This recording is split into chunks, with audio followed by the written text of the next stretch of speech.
gravado nos saudosos estúdios da Unigran, direto de Dourados, a cidade que tem alerta diário de tempestade, mas nunca chove. Eu sou o professor Fernando Machado, bendito seja Deus que não rejeitou a minha oração, nem desviou de mim a sua misericórdia. E aqui é o professor Vinícius de Almeida e eu acho muito egoísta essas pessoas que não pensam em mim. Pessoal, começando então mais um episódio aí do Direito do Mato, fica aquele agradecimento a você que sempre acompanha o nosso projeto e faz então o Direito do Mato crescer mais e mais. Também a gente tem que agradecer a Unigran por fornecer o estúdio, o retorno do nosso querido amigo Paulo, comandando aqui com maestria o nosso podcast. E também fica aquele convite para você acompanhar nosso podcast nas redes sociais. Confere a gente lá no Facebook, lá no Instagram e também nas redes de streaming, Spotify, Orelo, Google Podcast, você escolhe. O link está lá na bio no nosso perfil. E também, por mais que não está aqui, nós temos as nossas edições limitadas das nossas canecas do Direito Mato. Se você tem interesse, só mandar aí um direct que a gente passa informação de preço e também envio. Certamente você já percebeu que a nossa abertura foi péssima, mas tem um motivo, né? E certamente você que está assistindo pelo YouTube, que está vendo o vídeo, já notou que o professor Fabrício não está aqui. Sentindo falta de alguém. Até porque a ausência do professor Fabrício é pouco notável, né? É facilmente notada, né? O professor Fabrício teve um contratempo familiar, nós dissemos a ele que o podcast ele poderia ser deixado em segundo plano, porque primeiro vem a família, depois o trabalho, depois os estudos, depois a convivência comunitária, depois a igreja, o lazer, os esportes BBB. E só o Big Brother e só depois o podcast na ordem de prioridades, então nós dispensamos ele. Bom, vamos lá então começar mais esse episódio aqui com um giro de notícias. A gente selecionou aqui umas notícias que são relevantes aí dentro do mundo jurídico para que a gente possa discutir. E a primeira é bem interessante, olha só. O governo publica portaria com regras para a prova de vida do INSS. O Ministério do Trabalho e Previdência publicou no Diário Oficial da União desta quinta-feira, dia 3 de fevereiro, portaria que disciplina os procedimentos a serem adotados para a comprovação de vida anual dos beneficiários do INSS. A portaria 1408 apresenta algumas situações, atos, meios, informações ou dados de base, que passarão a ser consideradas válidas como prova de vida. De acordo com a portaria, caberá ao INSS notificar o beneficiário quando não for possível a comprovação de vida pelos meios definidos. Nas situações em que o beneficiário não for identificado em nenhuma dessas bases, o INSS proverá meios para a realização da prova de vida sem deslocamentos dos beneficiários de suas residências. Acrescenta a portaria, cerca de 36 milhões de beneficiários fazem a prova de vida todos os anos, desses cerca de 5 milhões têm mais de 80 anos de idade. O professor Fernando, ajuda a gente a entender um pouco melhor isso. O que seria essa prova de vida? Então vamos lá. A prova de vida é um procedimento que o segurado, que o aposentado ou o pensionista, ele é obrigado a fazer uma vez por ano para, como o próprio nome já diz, comprovar que ele está vivo. Então a pessoa comparece na agência. Hoje, como é feita a prova de vida? A pessoa comparece à agência bancária, chega na frente ali do responsável e diz, eu estou vivo, e então a agência bancária confirma que a pessoa afere os sinais vitais, verifica que a pessoa está viva, então ele mantém o pagamento do benefício. Então certo. A pessoa tem que ir lá mesmo, né? e tem que falar que está vivo. A pessoa vem e diz, eu estou vivo. Se o seu benefício... Aí é que começa a burocracia, que acaba sendo a burocracia prejudicial. Nem toda burocracia ela é prejudicial, apenas aquela burocracia que atrasa o serviço público, né? Burocracia é uma forma de organização do serviço público no qual as competências são distribuídas e cada um realiza uma etapa do trabalho. Mas voltando aqui ao banco, cada banco tem as suas regras próprias. para estabelecer a prova de vida, pode ser feito por um atendente ali fora, a pessoa tem que pegar uma senha, tem que entrar. E aí acontecia aquelas situações da pessoa o banco não ter ali uma cadeira de rodas para a pessoa, ter que levar uma pessoa nos braços até o caixa ali, até o guichê de atendimento para comprovar, pessoas com dificuldade de locomoção, pessoas muito idosas que tinham que ir no banco, ficar lá horas esperando para ser atendida.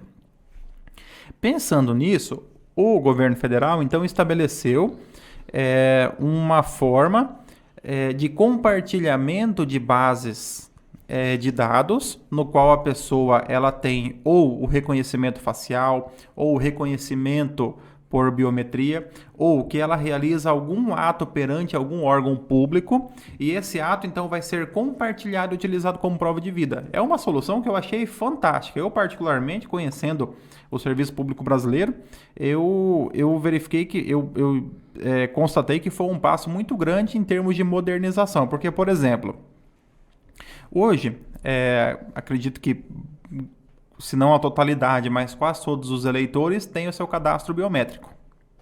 Então, se você vai em outubro, coloca a sua digital e confirma na eleição que você está vivo, por que em outubro ou em novembro você tem que ir no banco dizer que você está vivo?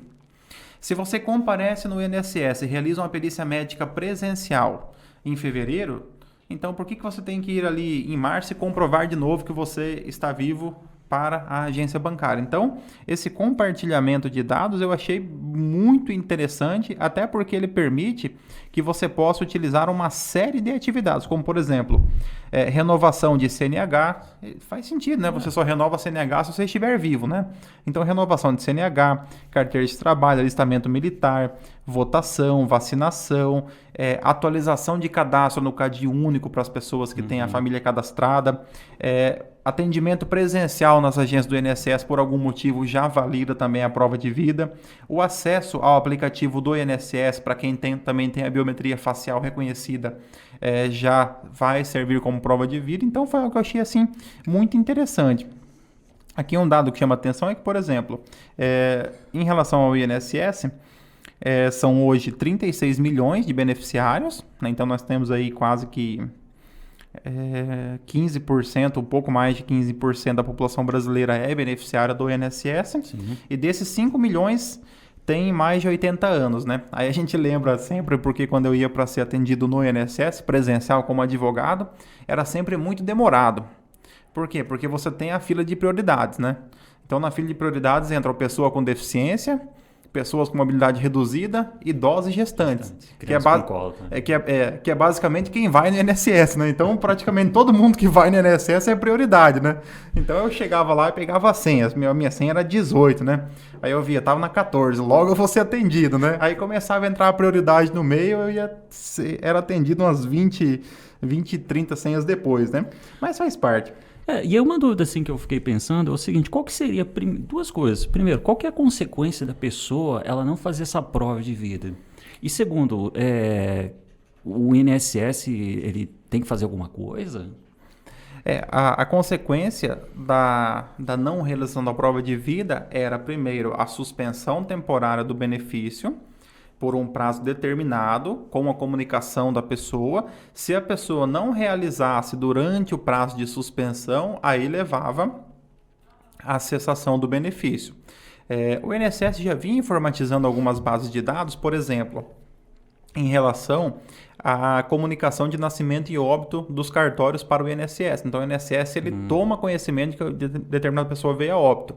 Então, ele hoje já faz cruzamento de dados. Ocorre aquelas situações em que os familiares acabam sacando o benefício da pessoa depois do óbito, o pagamento é gerado, e esse pagamento a pessoa vai ser notificada para fazer o ressarcimento, porque o INSS em algum momento ele vai tomar conhecimento de que houve aquele óbito. Ou, por exemplo, quando o benefício for suspenso pela ausência do comparecimento. E a ideia de suspensão, quando ele volta lá, consegue fazer a prova de vida, dá, por exemplo, o direito a ele pegar as parcelas que ele não recebeu porque ficou suspenso? Sim, aí quando a pessoa... Sim, imagine que o benefício tenha ficado suspenso por 40 dias. Então, a pessoa, quando ela realizar a prova de vida, ela desbloqueia aquele valor e ela recebe os 40 dias normalmente. Um ponto interessante dessa portaria é que ela traz a seguinte questão. mesmo quando a pessoa ela não realizar nenhum daqueles atos que foram previstos, o que pode acontecer? Pessoas muito idosas que já não votam, que não vão no banco, que não vão no INSS, pode acontecer. Pessoas que vivem em áreas rurais muito distantes, de difícil acesso, até porque o INSS hoje também está fechando muitas agências em cidades menores, né? Então essa é uma tendência, o fechamento de agências. Se acontecer isso, a portaria trouxe uma visão interessante. É como se ela tivesse invertido o ônus da prova. Se a pessoa não fizer não praticar nenhum desses atos e o INSS não conseguir constatar a prova de vida da pessoa, é o INSS que vai ter que providenciar uma forma de acessar a pessoa. Como será feito ainda será regulamentado, uma vez que, por exemplo, que até 31 de dezembro desse ano nenhum benefício mais será suspenso enquanto se implantam essas medidas. Mas foi uma grata surpresa, né?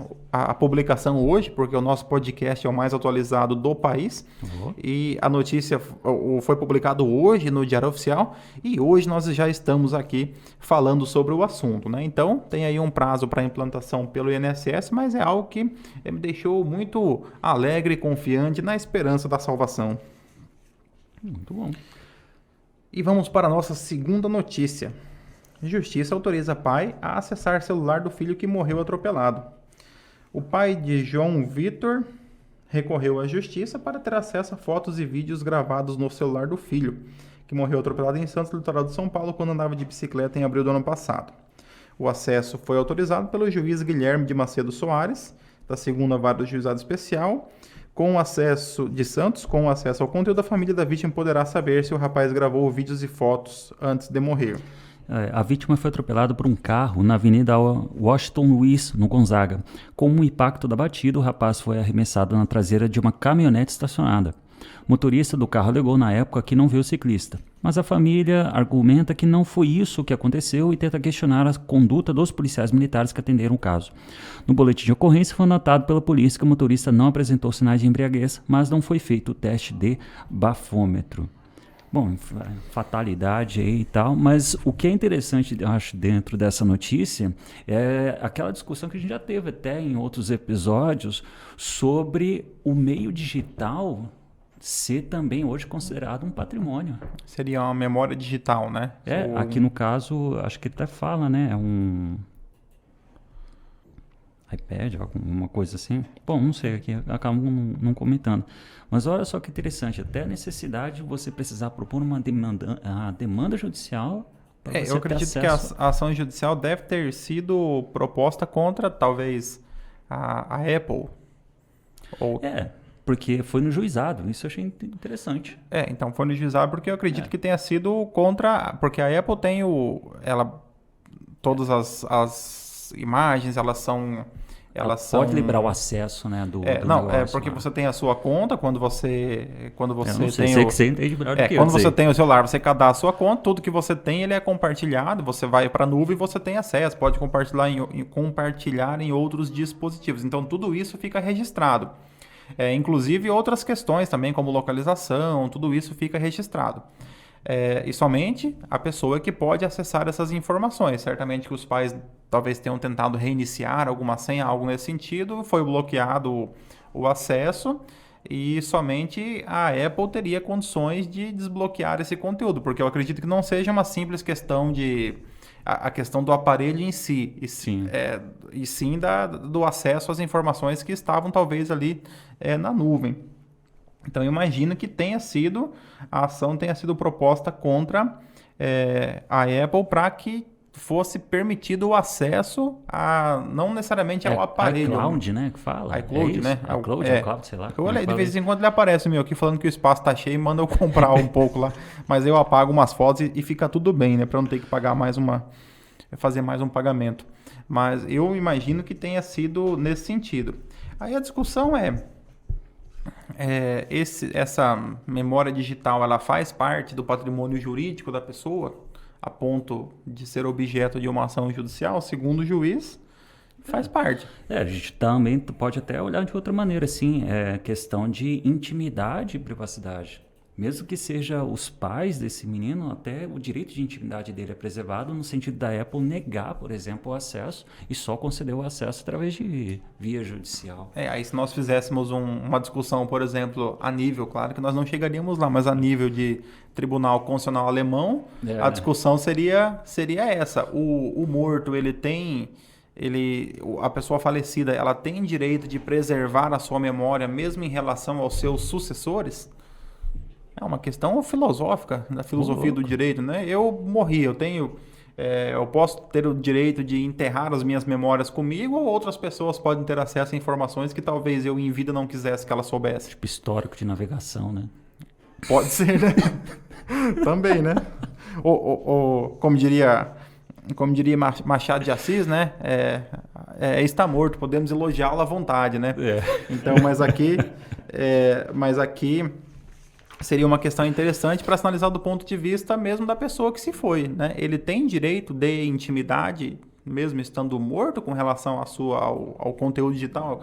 É algo que transcende a própria natureza humana, porque você uma vez que você cumpre a sua missão na Terra, né? A sua missão terrena, o professor Vinícius não vai acreditar nisso, porque ele é agnóstico.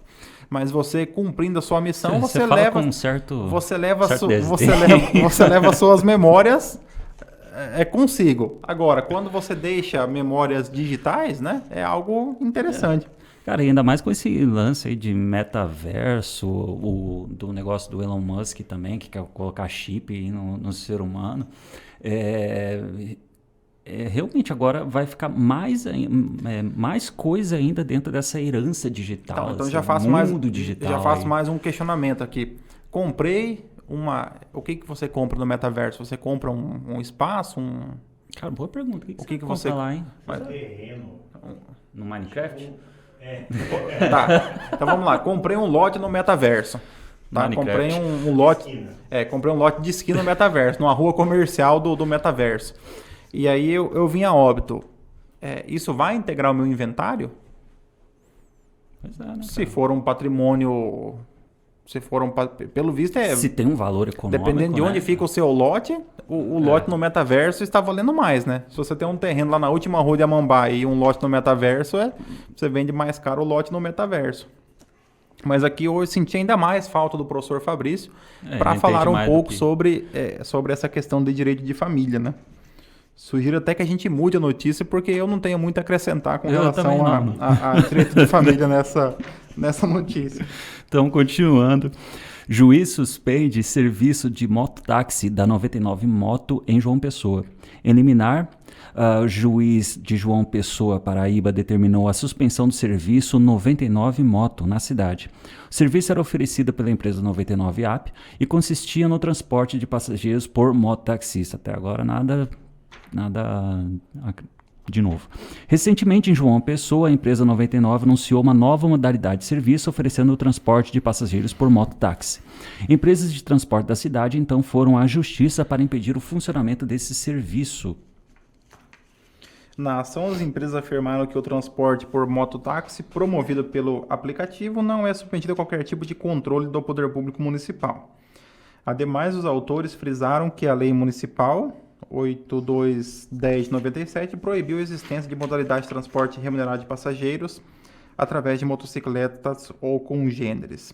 Ao apreciar o caso, o juiz Antônio Carneiro de Paiva deferiu a liminar para determinar que o 99 suspenda as operações atinentes ao serviço de mototáxi e suprima do aplicativo qualquer possibilidade de cadastro de mototaxistas. O magistrado destacou que a lei municipal proíbe essa atividade. O juiz destacou que o prejuízo ao sistema de transporte público de passageiros por ônibus, ante mudança consistente sem qualquer deliberação por parte dos órgãos públicos de trânsito, e transporte no equilíbrio e sustentabilidade da operação do transporte na cidade de João Pessoa, Paraíba. É aquela mesma briga que teve quando o Uber veio para cá. Aqui nós já podemos transitar com mais facilidade, porque a direito administrativo fica um pouco mais confortável para nós. Mas vamos lá, a discussão é basicamente a mesma. Nós temos o transporte público, que é um serviço público que deve ser oferecido pelo Estado. O Estado ele pode operar o serviço público de forma direta ou mediante concessão deste serviço para que a iniciativa privada explore o serviço mediante pagamento de tarifas e o serviço é fiscalizado pelo poder público. Então, em tese, o taxista, o mototaxista, a empresa... Em tese, não. O taxista, o mototaxista, as empresas de ônibus, elas têm uma concessão para realizar um serviço público. Elas comparecem ao órgão municipal, fazem o seu cadastro, prestam as informações e obtêm, então, essa licença para dirigir, para conduzir transportando passageiros.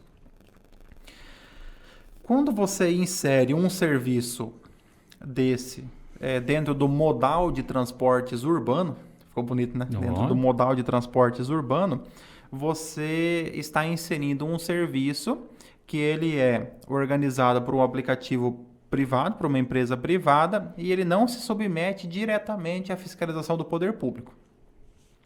Se você perguntar para o usuário, ele prefere normalmente o serviço privado. Por quê? Porque o serviço privado ele tem a melhor fiscalização que pode existir, que é a fiscalização pelo próprio usuário. Ninguém fiscaliza melhor do que o próprio usuário. Além da competitividade, né? O que permite... Aumenta a concorrência e isso tudo é benéfico para o usuário. Contudo, para o poder público trabalha na lógica ainda de que ele realiza concessão, a empresa ela vai operar o serviço e vai cobrar tarifas, tendo, evidentemente, obrigações que, por exemplo, que o Uber não tem. Então, claro que não estamos aqui apenas defendendo o Uber em detrimento do transporte público, porque, por exemplo, muitas pessoas relatam hoje a dificuldade de você conseguir um transporte pelo aplicativo. Sim. Porque os motoristas recusam corridas, isso tem uma série de motivos. Não vamos... Esse dia eu estava lendo que eles estão até reclamando em cidades como, por exemplo, São Paulo, o fato de motoristas não usarem o ar-condicionado, que era uma espécie de... represália que os motoristas estavam fazendo em relação ao Uber, diante da maneira como o Uber trata os motoristas. Entendi. Então, assim, o Uber, aí tem essa ideia da competitividade, pois, por exemplo, o Uber, o motorista do aplicativo não tem obrigação de transportar o passageiro. Sim. Agora, já o ônibus, ele tem obrigação. Então, se você vai lá em Mumbai, tem a empresa Transporte Coletivo Cidade Crepúsculo, né? E ela, às vezes... Isso é o nome mesmo? É o nome mesmo. E a empresa lá em Mumbai chama Circular, né? E aí a Circular, lá em Mumbai, ela vai e volta, praticamente só uma rua, né?